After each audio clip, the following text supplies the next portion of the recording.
இமானுவேல் சேகரன் கொண்டது ஆப்பநாடு மரவர் சங்கம் தானுங்க. அதை பகிரங்கமாக உட்காந்து பேசுவோமா?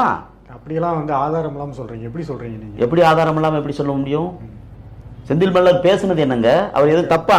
ஐயா முத்துராமலிங்க தேவர் ஒரு 100 ஆண்டு கால பாரம்பரியமான ஒரு சங்கம், நீங்கள் திடீர்னு அப்படி போய் குற்றச்சாட்டு வைக்கலாமா? எந்த ஆதாரத்தில் நீங்கள் அப்படி சொல்கிறீங்க?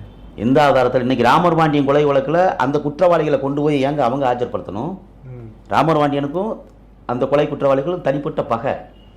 அவங்க ஆப்பநாடு மரவர் சங்கத்துக்கு அதுக்கு என்னங்க இருக்கு?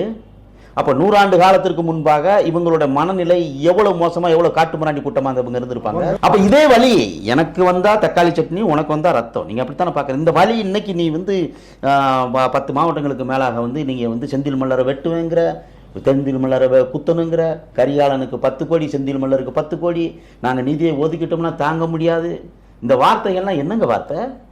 என்ன ஜனநாயக நாட்டில் என்ன பேசுறீங்க? அப்ப இன்னைக்கு செந்தில் மல்லரும் கரிகாலனும் ஆப்பநாடு மரவர் சங்கம் 50 கோடி நிதி இருக்கு, அதை 10 கோடியை நாங்கள் ஒதுக்கிட்டோம்னா தாங்காது. அப்படின்னா 1957 ஐயா இமானுவேல் சேகரனுக்கு அவரை வெட்டி படுகொலை செய்ய எவ்வளவு லட்சங்கள் வந்து ஒதுக்கப்பட்டுச்சு? அவங்களே வெளியிடட்டுமே.